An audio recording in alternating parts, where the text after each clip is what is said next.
بسم اللہ الرحمن الرحیم۔ پاکستان کے حالات اس وقت عجیب، غیر یقینی اور تذبذب کا شکار نظر آتے ہیں۔ آج ہم کافی عرصے کے بعد ایک ویڈیو آپ کی خدمت میں پیش کر رہے ہیں۔ ملک کے معروضی حالات پر ہم سال بھر پہلے کئی ویڈیو خاص طور پر معاشی معاملات پر آپ کی خدمت میں پیش کر چکے ہیں، لیکن ان سب کا عوامی رد عمل دیکھ کر کوئی حوصلہ افزائی نہیں ہوئی اور تقریباً 1 سال تک ہم نے کوئی ویڈیو نہیں بنائی۔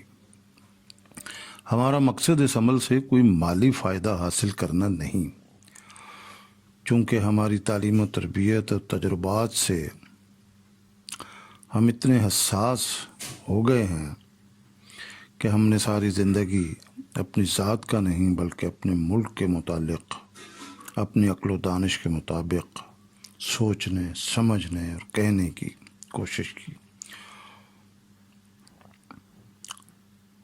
کہ شاید کسی بات پر کوئی صاحب اقتدار غور کرے۔ پاکستان اس وقت شدید معاشی دباؤ کا شکار ہے۔ مہنگائی، بے روزگاری، سیلاب کی تباہ کاریاں، آسمان کو چھوتی اشیاء خورد و نوش کی قیمتیں، سیاسی بے یقینی، کچھ پتہ نہیں کل کیا ہوگا۔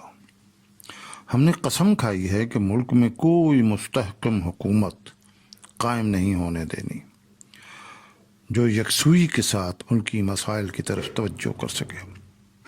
اس میں فوجی اسٹیبلشمنٹ، عدالتیں، میڈیا کے متنازع اینکرز اور سیاسی لوگوں کی انتہا درجے کی دشمنی سب نے بھرپور حصہ ڈالا ہے، اور عوام الناس بھی کافی حد تک ذمہ دار ہیں جو کہ ان سب جھوٹ بولنے والوں کی باتوں پر یقین کر لیتے ہیں۔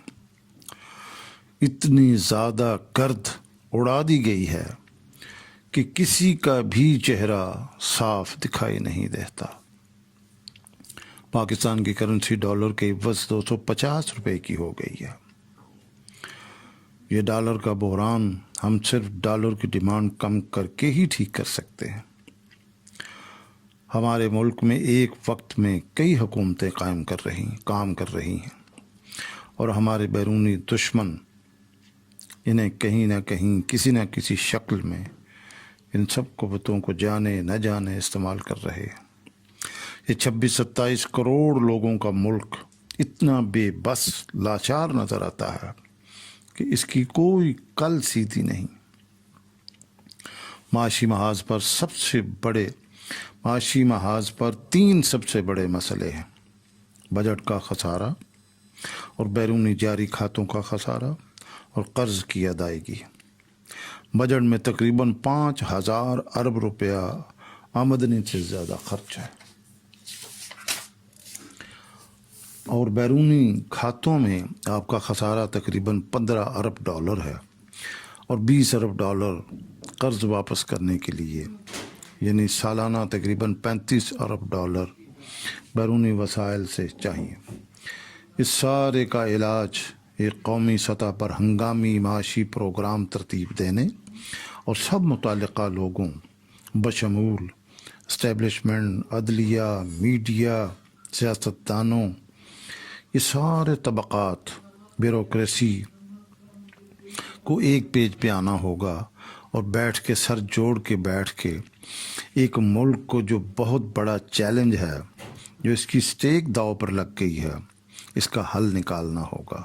اس کے لیے 2 سے 3 سال کا عرصہ مقرر کیا جائے جس میں تمام طبقے اپنی ذاتیات کو پیچھے کرے اور ملک کی بقا کی سوچیں۔ ملک باقی رہے گا تو یہ سب باقی رہیں گے، تو ملک کی بقا کے لیے 3 سال کے لیے، کم از کم 2 سے 3 سال کے لیے ایک فائنینشیل ایمرجنسی کا نفاذ کیا جائے، تاکہ یہ مسائل، یہ بیلنس، یہ کوئی بڑا مسئلہ نہیں، اتنا بڑا ملک، اور یہ یار 30-35 بلین ڈالر کا بندوبست نہیں کر سکتا، 5000 ارب روپے کا بندوبست نہیں کر سکتا۔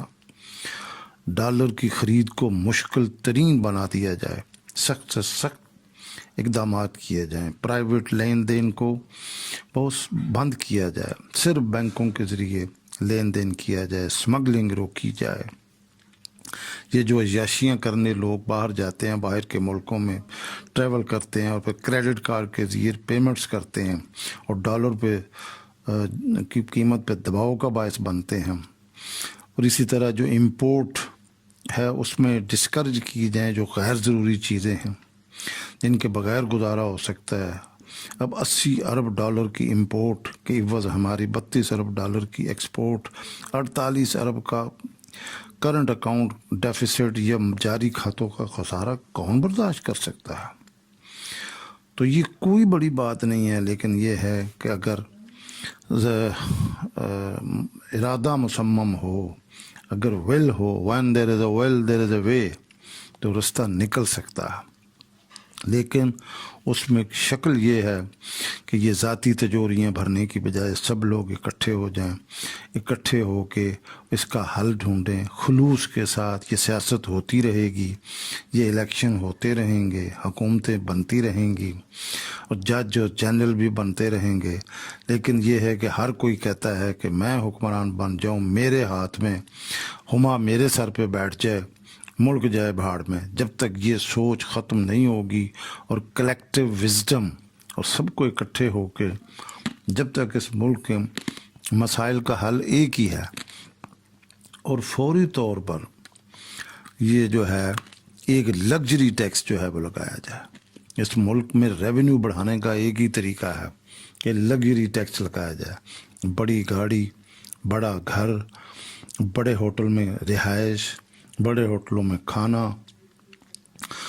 اور جو ہوائی سفر ہے اس میں ماسوائے جو لیبر آپ کی باہر جاتی ہے اس کو چھوڑ دیں۔ بڑی بڑی شادیاں، تو یہ 2 نوکروں سے زیادہ جن گھروں میں نوکر رکھے ہوئے ہیں، 10 15 20 نوکر ہیں، ڈرائیور ہیں، 10 گاڑیاں، ہر بڑی گاڑی، ہر گاڑی کے اوپر ٹیکس لگنا چاہیے۔ سرکاری افسران کو ایک گاڑی دیں، 2 سے زیادہ نوکر واپس لیں، تو یہ یقین مانیں کہ اس سے 2500 سے 3000 ارب روپیہ ایسے آرام سے اکٹھا ہو سکتا ہے۔ لیکن سوال یہ ہے کہ یہ سارے کا سارا طبقہ ہمارے ملک میں اس وقت تقریباً 12 کروڑ کی مڈل کلاس ہے۔ 12 کروڑ میں سے تقریباً 3.5 4 کروڑ لوگ انتہائی امیر ہیں جو کھرب پتی ہیں، جو ارب پتی ہیں، اور ان سے جو ہے وہ 2500-3000 ارب روپیہ نکلوانا کوئی بڑی بات نہیں، لیکن صرف یہ ہے کہ ول نہیں ہے، وہ ول ہونی لازمی ہے، اسرٹ کرنا لازمی ہوگا۔ ایک مضبوط، ایک کمیٹڈ گورنمنٹ، آنیسٹ حکومت۔ کرپشن کھا گئی اس ملک کو، جب تک کرپشن کا علاج نہیں کریں گے، ہر بندہ کرپشن۔ اب یہ دیکھیں سیلاب زدگان کے لیے امداد آ رہی ہے، اتنی زیادہ پیسہ باہر سے بھی آ رہا ہے، باہر سے آیا ہے، ملک کے اندر سے لوگ کام کر رہے ہیں، دے رہے ہیں، لیکن یہ ہے کہ سارے کا سارا اس میں سے بڑا چنک جو ہے وہ مس اپروپریٹ ہو رہا ہے، ادھر ادھر لوگ اپنی جیبیں بھر رہے ہیں، متعلقہ لوگوں کے پاس پہنچ ہی نہیں رہا۔ تو خدا کا خوف کرنا چاہیے اب لوگوں کو۔ اس ملک کو اگر ایک لے کے جانا ہے تو یہ عمران خان فیکٹر اور یہ باقی پارٹیاں، پی ڈی ایم فیکٹر، یہ سب چھوڑ دو بھائی 2-3 سال کے لیے۔ ملک کو پہلے ٹھیک کر لو، ملک کو پہلے ایک اسٹرانگ فوٹنگ پہ کھڑا کرو، اس کے بعد جا کے اپنی سیاست کر لینا۔ دیکھ اتنا گند اچھالا جا رہا ہے اور کوئی بھی ٹھیک نہیں ہے ان میں، سارے کے سارے۔ یہ میڈیا پہ شام کو بیٹھ کے اب دیکھیں لوگ کیا کیا کہتے ہیں، جتنے لوگ خطبہ دے رہے ہوتے ہیں یہ کیا کرتے ہیں، ان کے اپنے کردار کیا ہیں، ان کیا یہ خود ٹیکس دے رہے ہیں۔ لگژری گاڑیاں انہوں نے پراڈو، یہ موٹر سائیکلوں پہ گھومنے والے تھے یہ سارے اینکر، آج یہ اربوں پتی بنے پڑے ہیں، بلیک میلر ہیں بہت بڑے، لوگوں سے پیسے، اور ہر کوئی کسی پارٹی کے ساتھ ٹلٹ ہے، کوئی کسی پارٹی کے، کوئی ان باعث بندہ نظر ہی نہیں آتا میڈیا پہ، کوئی کسی پارٹی کی لائن ٹو کر رہا ہے، کوئی کسی، اور کچے ذہن، ان پڑھ جاہل لوگ ہیں، کم پڑھے لکھی قوم ہے، ان کو یہ مطلب ان کے ذہن خراب کر رہے ہیں۔ کوئی کسی کی بات کے پیچھے لگ جاتا ہے، کوئی کسی کی بات کے پیچھے لگ جاتا ہے، وہ سمجھتا ہے ایک صحیح ہے، وہ کہتا ہے دوسرا صحیح ہے، ملک کا کسی کو خیال ہی نہیں ہے۔ اتنی زیادہ ڈویژن کر دی گئی ہے, اتنی تقسیم کر دی گئی ہے اس ملک میں کہ یہ ملک کیسے ٹھیک ہو سکتا ہے. ساری دنیا سیاست کرتی ہے, الیکشن لڑتے ہیں, لیکن یہاں تو اتنی دشمنی کی حد تک, اور عدالتیں جو فیصلے دے رہی ہیں. اب دیکھیں, ایک ہی نوعیت کا ایک کیس میں ایک فیصلہ ہوتا ہے, اسی نوعیت کے کیس میں دوسری طرف کے اور فیصلہ آ جاتا ہے. ان کو بھی کوئی پوچھنے والا نہیں ہے, اور اسٹیبلشمنٹ اپنی مرضی کر رہی ہے. میڈیا نے سب سے زیادہ گند ڈالا ہوا ہے اس وقت. جتنی زیادہ بکواس یہاں پہ میڈیا پہ ہو رہی ہے, جھوٹ بولا جا رہا ہے, لوگوں کو مس گائیڈ کیا جا رہا ہے, کچھ بھی نہیں ہے. اور کرپشن کا کوئی علاج ہو ہی نہیں رہا. اور دبل کوئی بندہ, نہ عمران خان کی گورنمنٹ, نہ اس کے گورنمنٹ میں, نہ اس سے پہلی گورنمنٹ, کرپشن کسی بھی حکومت میں کم نہیں ہوئی, زیادہ ہی ہو رہی ہے. اور ہر کوئی دہاڑی بھی لگا رہا ہے اور خطبہ بھی دے رہا ہے. یہ دیکھیں ایسے لوگ ہیں. یہ ایاز میر دیکھیں, روز شام کو بیٹھ کے ٹی وی پہ خطبہ دیتا, تو اس کے بیٹے نے کیا کیا.